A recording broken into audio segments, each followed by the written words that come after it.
Iya, jadi kan bahasa tubuh ya, bahasa tubuh itu tubuh. bagaimana Anda berbohong. Berbohong. Karena kita langsung tahu, oh dari sisi gesturnya dia kita tahu lah ini kemana arahnya. Kan sangat mungkin saya berkomunikasi dengan Anda tuh kepengen ngejak tengkar loh.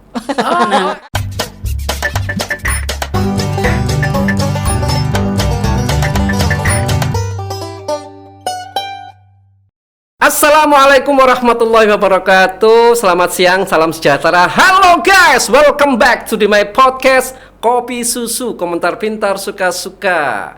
Pada siang hari ini saya kedatangan tamu spesial, cukup spesial, cantik jelita. Bu Yuli, Dokter Kandidat Yuli Atmaja, Bu ya. Beliaunya adalah Wadek 1 atau Kaprodi Fakultas Komunikasi Unitomo Surabaya. Yes. Bagaimana kabar Bu Yuli, Bu Cantik? Kenapa saya panggil Bu Cantik guys? Karena beliaunya ini kalau Anda mungkin di podcast Vkom Unitomo, beliaunya adalah host Yuli Cantik ya. Bu Cantik Jelita, Bu yes. Cantik Jelita dengan kenesnya dia bergaya mewawancarai narasumber. Beliaunya karena itu saya sangat tertarik, sangat penasaran, karena itu saya datangkan sebagai narasumber. Dan juga mungkin backgroundnya juga menarik, mengapa dia menekuni komunikasi. Dan yang juga ini kayaknya sih dunia tidak selebar daun kelor. Beliaunya adalah istri juga, istri dari itu senior saya di Jawa Pos, Mas Suparli. Monggo Bu Yuli, bisa perkenalkan sedikit latar belakang dan kenapa Anda tertarik di dunia komunikasi. Saya terpesona dengan Anda, tadi aku bingung ngomong apa ya. Iki segentian sampai sing tak wawancarai.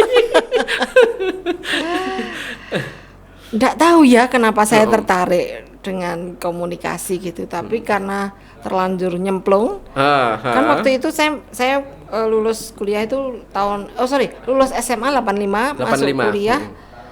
Ambil komunikasi UGM ya. Asli Surabaya, Bu? Asli Jogja. Oh, Jogja. Oke. Ya. Ambil komunikasi. Itu banyak orang bilang, ngapain sih komunikasi apa? Belum seperti sekarang ya, belum naik daun. Jadi Universitas mana waktu itu? Universitas Gadjah Mada. UGM ya, S1-nya ya. Fakultas Ilmu Sosial dan Ilmu Politik. Ambil jurusannya Ilmu Komunikasi. Yes. Belum booming seperti sekarang. Ya. Tahun berapa itu ya kira-kira? Tahun 85 masuk. Oh, 85. Tapi begitu sudah mulai lulus, setelah lulus itu barulah ilmu komunikasi itu naik. Sampai sekarang ini jadi tetap naik. S2-nya di mana, Bu? S2-nya di komunikasi Universitas Dr. Sutomo. Oh, keren. Gitu. Jadi setelah lulus S2, berarti langsung kegiatan ngajar dong, dosen dong? Setelah lulus S1, ya, S1 saya langsung ke Surabaya. Oh gitu ya, Surabaya. Nututi pacar Pak waktu itu. Oh iya, tergila dengan Mas Suparli. Pak Suparli senior. Gitu ya sampai sekarang. Oh gitu. Jadi Pak Parli itu juga Jogja? Enggak. Kok pribadi toh ngomongnya? Oh iya sih ya. Tapi ketemu di Jogja. Di Jogja. Oke. Di Jogja. Lalu melanglang buana ke Surabaya. Tapi tetap di bidang komunikasi ya waktu itu ya? Iya, beliaunya ke Jawa Pos, saya langsung ke Unitomo. Yes. Itu waktu setelah S1 ya? Ya, tahun 93 mulai masuk Surabaya aku. Sudah keterima sebagai dosen? Langsung. Waktu itu masih S1 ya? Iya, ketentuannya masih boleh. Betul. Boleh. Bu, ketika di Fakultas Ilmu Komunikasi Unitomo, bidang studi apa yang Anda ajarkan kepada anak-anak? Nah, itu perlu waktu ya, untuk tahu aku tuh tertarik di mana. Oh iya, betul. Awal-awal sih tertariknya di PR, gitu-gitu ya. Nggak tahu kenapa. Kalau ditanya kenapa ya nggak tahu. PR waktu itu ya masih humas. Kehumasan. Kemudian seiring perjalanan, seiring perkembangan zaman, saya mulai tertarik di komunikasi pemasaran, marketing communication. Sekarang lagi kan karena digital gitu ya, digital marketing. Jadi aku mengikuti lah update. Meskipun sebetulnya secara usia gitu, secara generasi aku generasi baby boomers. Iya, baby boomers. Tapi bersyukurnya masih bisa mengikuti secara keilmuan dan macam-macam. Secara teknologi juga ya. Gitu. Oke. Aku jadi salah tingkah.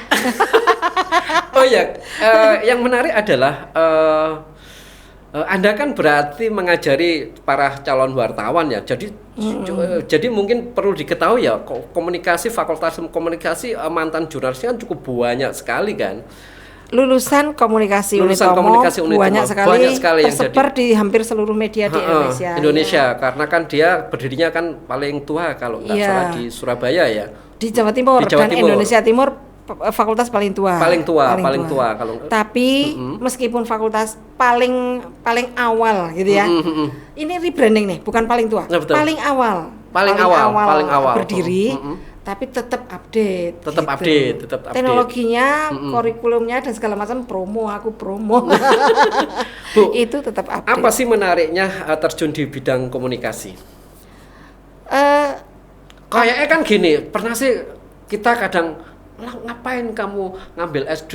Wong bicara ngomongnya dipelajari kan seperti itu kan. Apa itu ngopi karo ngomong, masa ono ilmu nih kan seperti itu kan. Gimana? Kenapa Anda tertarik di komunikasi? Satu, berbicara dengan berkomunikasi itu berbeda. Ya kan? Kayaknya dosennya betul. Apa berbicara dan bagaimana berkomunikasi? Berbicara itu ya kita asal ngomong aja. Tanpa konsep, tanpa pemikiran kan seperti yang itu. Jelas yang diajak ngomong itu apakah mudeng apa enggak, nyambung apa enggak peduli, kita pokoknya kita bicara. Gitu kan? Tapi kalau komunikasi itu kan tujuannya adalah mendapatkan pengertian bersama. Gitu ya, mutual understanding. Itu. Jadi kalau Anda mengerti apa yang saya katakan, ya itulah terjadi komunikasi. Ada komunikator, komunikan, janji on medium sih. Ada yang mentu ilmu nih. Ada channelnya kan seperti itu. Iya. Itu bedanya seperti itu. Jadi kalau kita ngobrol di warung kopi, itu cenderung tergantung juga. Jadi kalau misalnya saya kadang-kadang ya kita ketemu orang yang asing mungkin di kereta atau apa, tiba-tiba dia cerita aja, saya barusan cerai sama istri saya barusan tengkar sama pasangan saya, ada segala macam itu. Mungkin dia sekedar mengeluarkan persetan lah, si pendengarnya ini, si orang yang diajak bicara itu ngerti apa enggak, besok ketemu lagi apa enggak masalah juga. Jadi dia cuma sekedar bicara aja gitu. Tapi kalau misalnya saya ngomong sama teman saya lagi bermasalah dengan pasangan saya, gitu misalnya gitu ya, kan kita butuh dimengerti dan segala macam. Nah itulah komunikasi, gitu ya. Gitu contoh ekstrim lah, ekstrimnya kayak gitu. Oke. Gitu. Itu salah satunya ya. Salah satunya. Kemudian kalau kita berbicara, mungkin memaksakan kehendak, sehingga terjadi mereka tersinggung, lawan bicara kita tersinggung, sehingga terjadi kayak semacam crash, kemudian saling, itu berarti komunikasinya tidak jalan, atau gagal berkomunikasi, atau bagaimana itu? Namanya apa itu? Bisa juga kadang-kadang memang karena kalau kita esensi dari komunikasi kan harus understanding kan, ada muncul, itu baru berkomunikasi. Harus berarti kalau itu kita bentrok atau berlawanan seperti itu, bukan komunikasi ya, seperti itu. Bisa juga komunikasi. Oh gitu. Jadi misalnya kan sangat mungkin saya berkomunikasi dengan Anda tuh kepengen ngejak tengkar loh. Ada seperti itu juga. Juga kan ya. Ini saya lagi bisa juga. Artinya tergantung tujuan masing-masing lah. Betul. Gitu. Jadi contoh ya, ada tokoh-tokoh itu kalau yang dia di media gitu ya, di media dia ngomong begini, wah nantang misalnya, atau menyudutkan orang lain atau apa, itu kan memang dia kepingin ada respon kan, ada respon, apapun responnya gitu. Jadi nanti jadi opini publik dan segala macam berkembang. Jadi ketika sukses yang dia ingin orang itu merespon, apakah marah atau apa, ketika mereka merespon, terjadilah komunikasi. Ya, betul. Iya kan? Bisa jadi tergantung tujuannya. Tergantung tujuannya. Oke. kok kita bicara serius? Oh, serius, mah 3 SKS loh. Iya betul, itu kan 3 SKS Bu. Bu, ada bidang lain mungkin yang menarik Bu Yuli seriusi kerjakan selain sebagai dosen. Apakah procot langsung dosen atau mungkin ada pekerjaan yang lain? Pernah di media atau bagaimana? Enggak, dulu saya pernah jadi komisioner Komisi Informasi Publik Jawa KPID Timur. ya? KPI waktu itu. KIP. Oh, KIP. KIP, Komisi Informasi Provinsi Jawa Timur. KIP ya? Ya. Kalau KPID? KPID Komisi Penyiaran. Penyiaran Indonesia Daerah. Gitu. Jadi waktu itu tahun berapa itu? Jadi KIP. Tahun berapa ke KPI? Aduh kok sasar susur. KIP. KIP. Tahun 2014 2018 kalau nggak salah. 2014 2018 seharusnya, tapi mundur sampai 2019 gitu. Terus kembali lagi ke kampus. Kuliah lagi tapi nggak selesai sampai sekarang belum. Doktoral kan sekarang Bu ya? Ya, insya Allah sebentar lagi. Sebentar lagi, alhamdulillah. Terus ketemu dengan kebetulan ada dekan saya yang baru, namanya Pak Harle. Dia orang radio. Lalu beliau bikin studio apa segala macam. Saya bilang, Pak, aku minta satu acara. Dia yang bangun, aku bilang, aku minta satu acara. Dia diam aja juga gitu ya. Lama-lama begitu selesai, Pak, aku minta satu acara. Kamu mau bikin apa? Oh gitu. Iya, terus aku punya konsep nih kayak gini. Ya oke, gitu. Oke-nya itu dengan emang bisa gitu ya. Gitu, ya. Karena tatapannya begitu ya aku buktikan lah. Iya, karena gini Bu, terus terang ya, Ibu sebagai kaprodi ya, itu kan pembawaannya serius kan. Iya. Kemudian di acara Cantik Jelita kan, panggilannya Bu kalau di host tuh Bu Cantik ya. Cantik Jelita. Iya. Kan cengengesan, menggoda kan seperti itu kan kontradiktif sekali kan. Itu bagaimana Anda tantangannya kan memanage ya seperti itu? Apa ya? Sebetulnya nggak jauh dari, mungkin aku punya kepribadian ganda kali ya. Atau mungkin sehari-harinya Ibu seperti itu. Ya, saya sih baru ketemu juga. Ada sisi yang beberapa teman yang sudah dekat itu melihat saya seperti itu. Jadi ini secaranya ada beberapa teman yang bilang kamu tuh out of the box katanya begitu. Okay. Terus omonganmu unpredictable, jawabanmu unpredictable katanya begitu. Terus itu bikin aku GR. Gitu kan? Karena tidak banyak yang ngomong kayak gitu. Yang lain-lainnya selalu ngomong kamu galak gitu.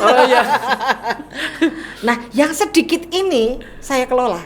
Maksudnya berarti meskipun sedikit ada potensi itu. Nah, meskipun sedikit ada potensi itu, lalu itulah yang saya explore ya. Gitu. Berapa video sudah di Vicom Podcast? Sekarang mungkin sekitar 25-an. Yang hostnya Bu Yuli ya? Ya cukup banyak juga. Lumayan ya. Belum, tapi masih 25. Masih 25. Gitu ya, saya sih kepengennya. Mulai kapan itu tepatnya jadi host? Kapan ya? 2 bulan lalu kali. 2 bulan yang lalu ya? Berarti satu hari satu produksi video 2? Enggak mesti. Tergantung juga. Mood. Tergantung narasumber juga. Tergantung narasumber itu yang benar. Cocok lagi menarik narasumber. Kan? Gelem enggak? Gitu ya, seperti itu. Kesini yuk, ngapain? Podcast yuk. Kayak gitu sih. Tapi senengnya itu didukung oleh teman-teman gitu ya. Sehingga bisa mendatangkan tamu-tamu yang buatku sih keren banget gitu ya, gitu. Ini yang menarik sebenarnya. Kalau nggak salah memang kita mengenal dunia podcast kan barusan kan ya, ketika new media ini sekitar 1 atau 2 tahun yang lalu. Sedangkan komunikasi dulu khususnya di Fakultas Unitomo kan melulu pengajaran, praktek, mungkin ada radio kan. Kemudian dihadapkan dengan praktek langsung dan Ibu sebagai host podcast, bagaimana? Ada nggak perbedaan atau lebih bergairah untuk mengajar atau bagaimana? Lebih membuktikan. Ya, lebih membuktikan. Lebih membuktikan. Lebih hidup. Iya. Artinya gini, gua nih gitu ya, setua ini gitu ya kan? Betul. Setua ini dengan yang aku nggak ngerti apa-apa. Kalau teknologi kan aku jelas kalah jauh ya sama anak-anak milenial sekarang, mahasiswa juga gitu. Itu aja masih semangat loh untuk ini gitu membuat, ya, untuk berkarya, gitu. Berkarya. Jadi saya yakin si mahasiswa ini, aku yakin elu gitu ya, kalau bahasa saya, aku yakin elu pasti lebih keren dari gue. Ya, pasti, betul. gitu. Memotivasi anak-anak ya, mahasiswa khususnya ya. Meskipun sampai di rumah, aduh tanya anaknya, ya opo ini aku nggak ngerti. Itu rahasia dapur gue. Di mata perkuliahan, apakah podcast sudah masuk di S1 mungkin? Bidang apa? Broadcast kali ya, bagian dari broadcast, bagian dari public speaking gitu-gitu. Tapi bukan saya yang ngajar, saya nggak ngajarkan itu. Gitu sih. Iya, menarik. Oke. Apa Bu yang menarik ketika Anda menjadi seorang dosen komunikasi? Ini ya, mungkin kalau sebagai dosen itu saya jadi awet muda. Memang usianya berapa? Sama dengan merek bakpia, bakpia Patok. Kan bakpia Patok yang 25, 55, 65, 75, pilihan dewe. Jadi kan berarti asli Jogja atau? Asli Jogja. Asli Jogja, wow. Jadi repot, kreatif. Oke, apa menariknya menjadi dosen komunikasi? Jadi sekian, totalnya berapa tahun sudah? 29. Wush, 29. Ada yang paling menarik, momen apa kok menjadi dosen dan bagaimana? Ini agak agak betul. Pribadi. Ya. Jadi kalau menariknya sebagai dosen, itu saya jadi lebih merasa muda karena kan bergaul dengan anak-anak muda terus. Betul, anak-anak. Dan update karena kan satu generasi ke generasi lain. Seterusnya. 29 tahun itu berapa generasi itu ya? Generasi. Itu berbeda-beda. Masa kalau zaman sekarang tuh begini, zaman gitu ya, tahun sekian tuh dulu masih seperti ini, sekarang begini, itu mengikuti. Nah, itu bermanfaat untuk saya terapkan di keluarga. Jadi ke anak-anak dan segala macam. Nah, kalau sebagai dosen komunikasi, sebagai orang yang mempelajari komunikasi, maka aku tuh sudah kayak dukun, Mas. Ngerti sadurunge winarah. Sampai segitunya ya. Artinya karena kita mempelajari komunikasi itu benar-benar yang gesturnya, ekspresi, segala macam itu kita sampai apal karena kalau begini, karena kita benar-benar mengerti gitu loh, maksudnya mempelajari benar secara teoritis begini, lalu prakteknya kita lihat, jadi kita tahu ini pasti bohong nih, ini gitu pasti ya? Apa itu sudah selalu tepat, kayak lie detector gitu ya, membaca kejiwaan gitu kan, 90% tepat karena komunikasi juga mempelajari juga gestur itu. Betul. Kan iya, jadi kan bahasa tubuh ya, bahasa tubuh itu bagaimana Anda berbohong gitu dia tidak berani menatap langsung. Betul. Kemudian dia ya seperti itulah. Dramaturgi gitu-gitu kan. Ya itu. Akhirnya begitu. Sedikit itu, bisa merusak durungi winoro terkait orang tersebut. Betul. Termasuk juga kayak turunan dari ilmu komunikasi itu sendiri ya. Jadi itu kan jadi mulai kita ini apa istilahnya ya, framing. Framing. Misalnya saya mau ngomong Anda jelek, sorry ya, misalnya betul, aku ngomong gitu, itu menyinggung. Padahal kita pengen, aduh Anda nih penampilannya nggak banget nih kalau untuk saat ini, misalnya gitu ya. Nah itu kita framing gimana caranya kan supaya dia tidak tersinggung. Bahasanya, diksinya dicari dan segala macam kayak gitu kan, halus. Gitu. Nah, gimana caranya dia ngerti maksud kita tapi nggak tersinggung, kayak gitu. Nah itu akhirnya jadi itu framing orang, memframing kan nggak cuma seperti itu ya. Saya mau ngomong Anda menyebalkan sekali atau Anda bagus sekali, Anda cantik sekali, Anda seksi sekali dan segala macam, tergantung framingnya seperti apa. Gitu kan. Kita ngomong penampilan Anda seksi itu dari seksi secara ini ya, itu kan bisa dari segala sudut. Iya, betul. Gitu kan? Betul. Nggak harus ke arah seksi yang anatomi tubuh. Nah, gitu ya, betul. Nggak harus seperti itu. Betul. Itu framing itu juga salah satu keahlian orang komunikasi. Orang komunikasi. Tidak semua orang komunikasi ahli. Gitu ya. Tidak semua orang komunikasi ahli, tapi itu salah satunya ya. Termasuk berbicara yang jelas, fungsi kelancaran itu salah satu syarat juga kan, dan seperti itu. Jadi kalau di public speaking gitu bisa ngomong, oh saya tahu Anda ini orangnya emosional nih misalnya. Oh Anda ini perasa ya, baperan ya.